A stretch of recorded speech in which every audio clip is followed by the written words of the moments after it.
Welcome. I am so excited to share with you my journey of creating my own model horse from scratch, particularly sharing the challenges, struggles, and moments of joy. This is going to be more chatty as I show the process, so grab a favorite beverage, snack, or project to work on. I have always loved creating miniature animals and nature scenes, and while horses have been one of my biggest passions, it's the do-it-yourself aspect that ties together all of my hobby activities. I grew up with Breyer model horses, so it's been a childhood dream to create my own horse from scratch, mold it, and cast a resin copy. As a child, I was definitely more focused on wildlife, and I only made one sculpture of a horse. As a teenager, I set out to make a horse good enough to cast as a resin, and as you can see, I didn't make it far. I quickly realized my goal for perfection and my skill set at the time didn't match. Also, it kind of scared me. I set it aside, hoping that if I continued to customize Breyer horses bit by bit, I would improve my skills enough to return to the sculpture. But I never returned to it. I found that I learned better from finishing an artistic project than by learning from assorted semi-complete projects. In other words, I think I had learned everything I could learn from customizing Breyer models, and it was time to just dive in and sculpt an original model horse from start to finish.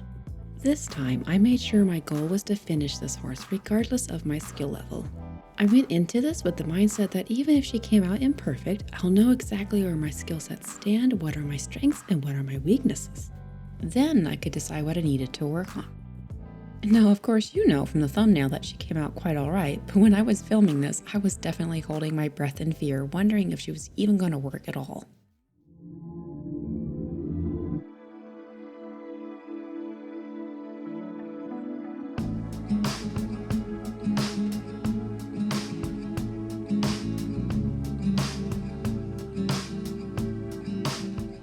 By the way, my materials are linked below. I started with Sculpt brand of epoxy putty and then switched to Milliput in a mixture of terracotta and white colors for the majority of the project. Why? Well, I ran out of Sculpt and I quickly found I prefer the working qualities of Milliput anyway.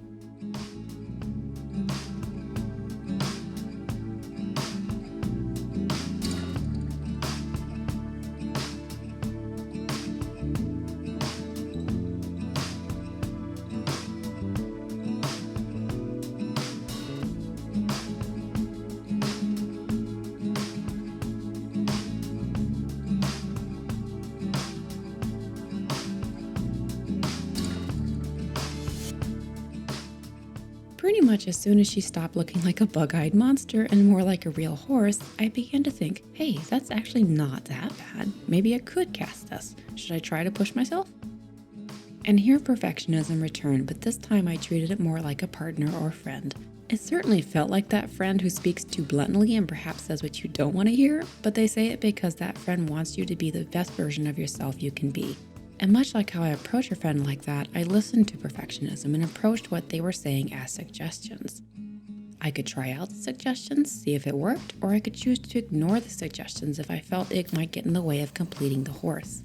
This time, perfectionism was more collaborative and it took a backseat to the overall goal of just finishing the horse. And I did. I completed the process and came away with a finished Norwegian horse mare. Introducing Ray, my first finished horse sculpture created as an adult.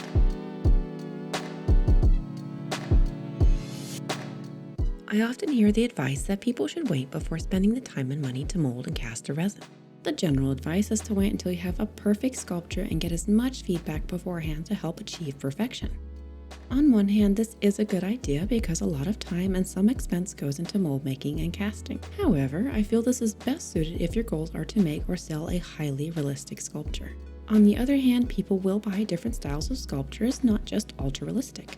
It's less about perfection and more about finding the right audience. I personally feel that if you want to have fun making your own resin, just go for it. Make all the resins. Again, perfectionism is a good friend, but don't let that friend stop you from completing something you want to do. In my case, I wanted to have a few copies to customize and paint in assorted colors for my own collection. And since I wanted to learn mold making and resin casting anyway, I figured now was as good a time as any. I chose to make a 3-part block mold from a 2-part silicone rubber. I had already made some simpler molds for my medallion sculptures, and I thought I was ready to learn the clay up process. Couldn't be that hard, right? Oof. Well, I did it, but I spent almost 5 hours nonstop just trying to figure out where the clay should be and how the parts of the mold would look before I was ready to pour the next day. The entire process of pouring each part was stressful as I found that the Sculpey clay was slowly dissolving the primer. Luckily, it didn't dissolve the Milliput, but I wasn't sure until I was finally done making the mold. For the most part, the mold worked. I had to clean up some of the vents, but there weren't any bubbles. Phew.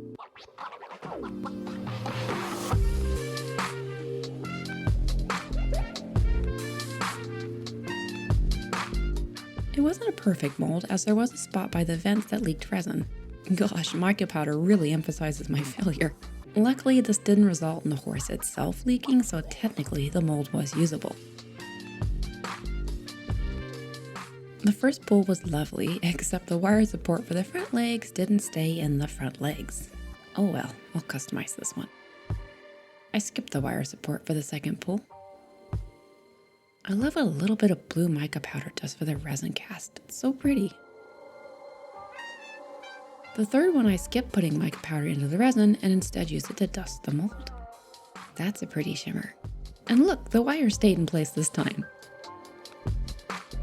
With the leftover resin, I was also casting my medallions and trying out different colors of powdered pigments to dust the molds. I didn't love every color combo in the end, but they were all fun. While I managed to keep the surface of the resins bubble-free, bubbles deeper inside were a struggle, and they really showed up on the back sides of the medallions. I learned after the fact that I was mixing my resin for too long and that I had purchased a slow cure version of resin perhaps better suited for drier environments. In the future, I will need to mix much faster and get a version of this resin that cures within a few minutes to reduce the chances of bubbles developing. Better luck next time. Even with all that, I still managed to cast paintable resins. There is something so exciting about holding a finished model in your hands after spending so many months working on it.